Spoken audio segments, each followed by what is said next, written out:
हादसे में कितने लोगों की मौत हुई, किस तरह के हालात बने। सीएम विजय रूपाणी जो एक्स सीएम हैं गुजरात के, वो इस हादसे में चल बसे। हमारा ये कहना था कि ये हादसा नहीं, साजिश थी। मुझे नहीं पता कि इसके ऊपर कोई राजनीतिक दल बोल पाएगा कि नहीं बोल पाएगा, बल्कि कोई सामाजिक संगठन भी नहीं बोल पाएगा, पर हमने आशंका जताई है। और अगर वो अलग है तो कोई दिक्कत नहीं है, वो अलग हो सकती है।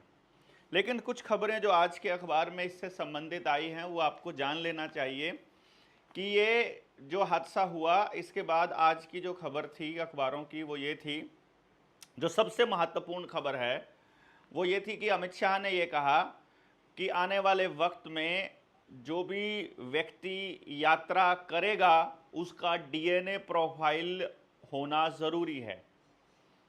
हो सकता है ऐसा कानून हम पास कर दें। तो अभी जो यात्री हैं उनका जो परीक्षण है, उनके बारे में जानकारी है, उनकी जो पहचान है वो डीएनए प्रोफाइलिंग से होगा। और डीएनए प्रोफाइलिंग एक्ट के बारे में हम आपको बहुत पहले से बोल रहे हैं कि वो लाने की योजना चल रही है। साथ ही साथ दादरी में एक हादसा हुआ था, विमान हादसा पहले कभी, उस हादसे के बाद से भाषा बदल दी गई थी और कुछ सारे नियम बदल दिए गए थे कम्युनिकेशन के। तो मैं आपको इसलिए बता रहा हूं कि कुछ चीज़ें बदल दी जाती हैं, ऐसी चीज़ें जब भी होती हैं। पंजाब का जो कर्जा है वो 3,62,444 करोड़ रुपया हो गया है। और पंजाब के प्रभारी भी थे विजय रूपाणी, मैं आपको ये इसलिए बता रहा हूँ। और पंजाब का चुनाव भी है अगले साल 27 में। पंजाब का चुनाव है 27 के पहले दूसरे महीने में ही। और एक और कमाल की बात है कि ड्रोन की मदद से फसलों की बीमारी की पहचान करने का भी फरमान आया है। तो ड्रोन, ये सारी खबरें, कुछ खबरें मैंने निकाली थी, बहुत सारी खबरें थी वैसे तो, लेकिन हमारे पास इतना समय नहीं था तो कि हम 10वें हिस्से जो हमारा रुपया मूल्य का मापक या शोषण का साधन, जो ये किताब हम आपके सामने लेकर के आते हैं, इस किताब का जो 10वां हिस्सा है वो आपके सामने आज पेश किया जा रहा है। और उस 10वें हिस्से की प्रोसेस में आपके सामने जो चैप्टर आएगा, यानी इससे पहले हमने कहा था जो 9वें हिस्से तक आपके पास आ गया था, एक प्लेलिस्ट है निडर इंडिया चैनल पर जिसका नाम ही रुपया मूल्य का मापक या शोषण का साधन है। उसमें पहले 9 पार्ट हमने दिए हुए हैं। 10वां हिस्सा ये है, इसमें मजदूर की मजदूरी को लेकर के हमने बताया था पिछले वाले एपिसोड में।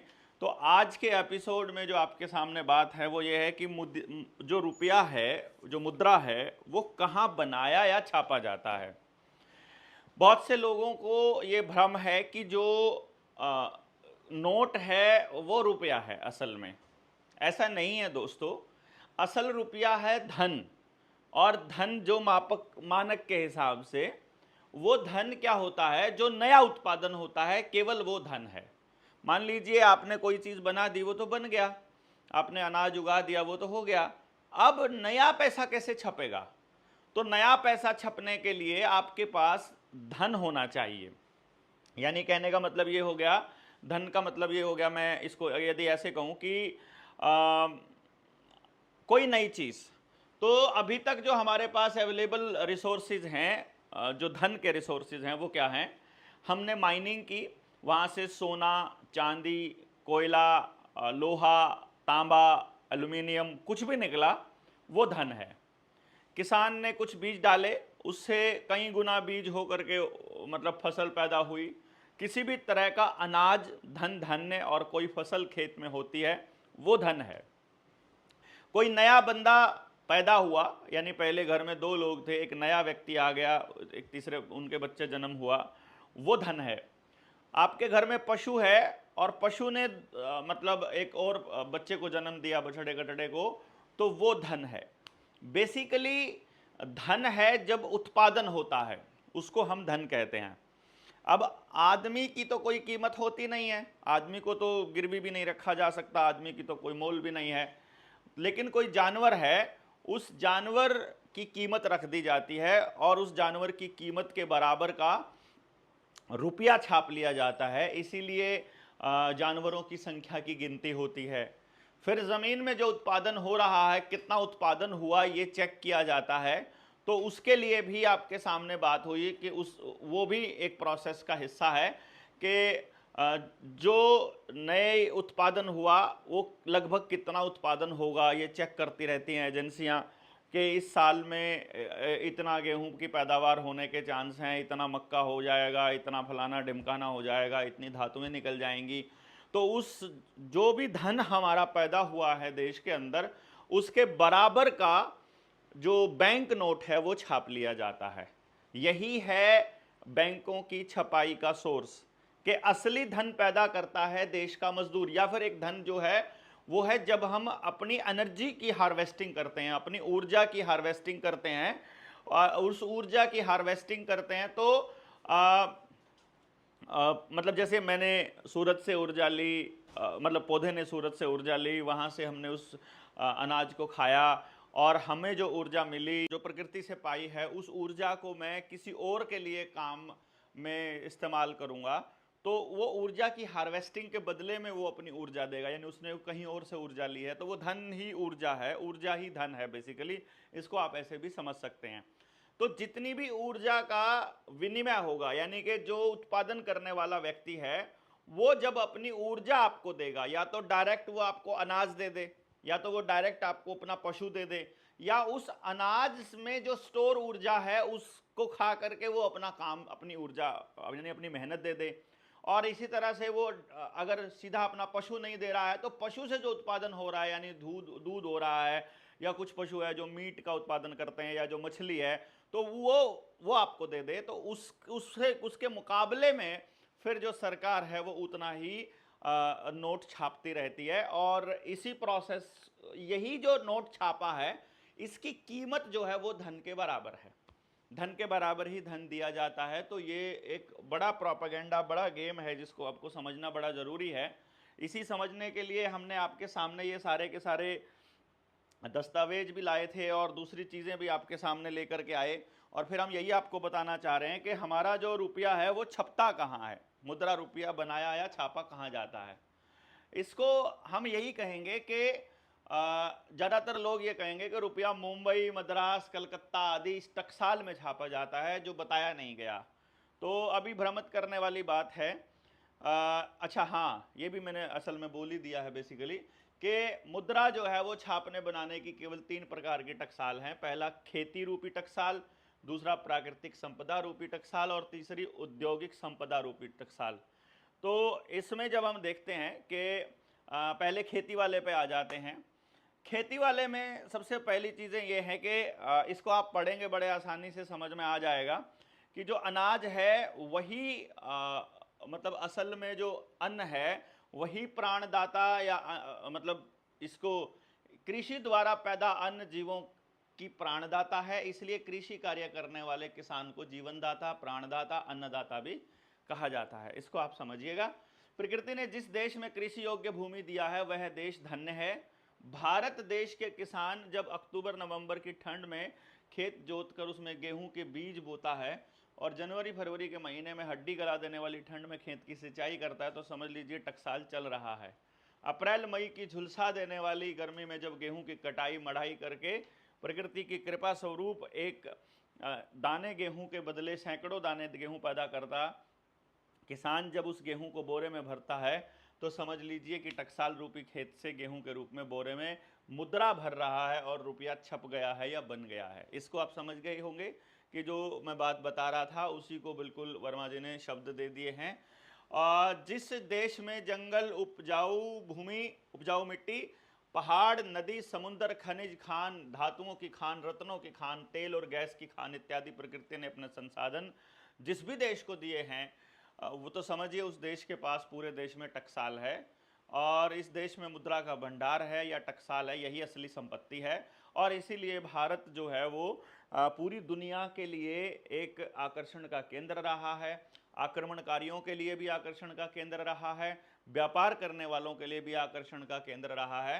प्रकृति द्वारा प्रदत्त इन्हीं संसाधनों से मानव के उपयोग या उपभोग में लाने वाली वस्तुएं बनकर मुद्रा रूप को जन्म देती हैं।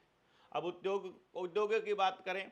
उद्योगों में क्या होता है, उद्योगों में नया कोई उत्पादन नहीं होता है। उद्योग केवल पुरानी किसी धातु को नए स्वरूप में ढालते जरूर हैं।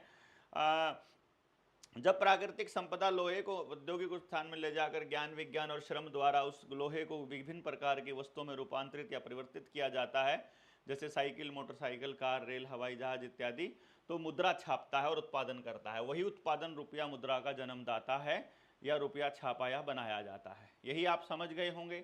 यह प्राकृतिक, औद्योगिक और कृषि संपदा ऐसा टकसाल है कि यदि बीमार और बंद हो जाए तो देश में संकट का अंबार लग जाएगा।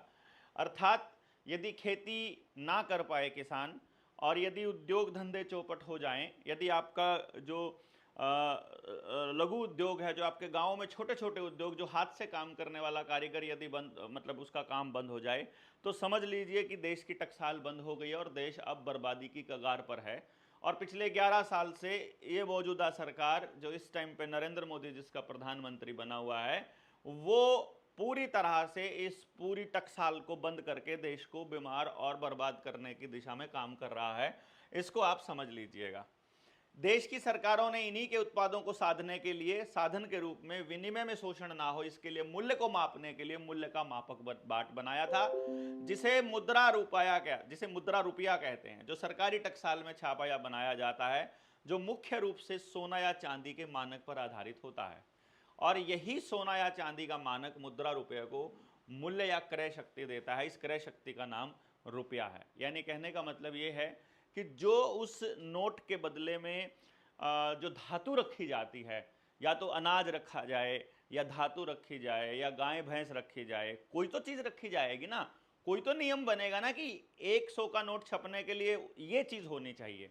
आप ऐसे नहीं कह सकते हो कि 100 का नोट छपने के लिए जितनी एक मुट्ठी में हवा आ जाए उसको हम कहेंगे, या जितनी रेत हमारी मुट्ठी में आ जाए उसको हवा कहें, उसके बराबर का हम छाप लेंगे। कुछ तो रखेंगे जो फिक्स होना चाहिए। तो मानक स्थिरांक, मानक का मापक का सिद्धांत क्या है? वो कहता है कि मानक जो है वो स्थिरांक होता है, यानी कि कांस्टेंट होता है, फिक्स्ड होता है, उसे घटाया या बढ़ाया नहीं जा सकता। लेकिन देश की लुटेरी सरकारों ने इसी रुपये को, जो कीमत मापने का बाट है, उस बाट में बट्टा किया, यानी कुटकरण अवमूल्यन किया, जो नियम विरुद्ध है और असंवैधानिक है।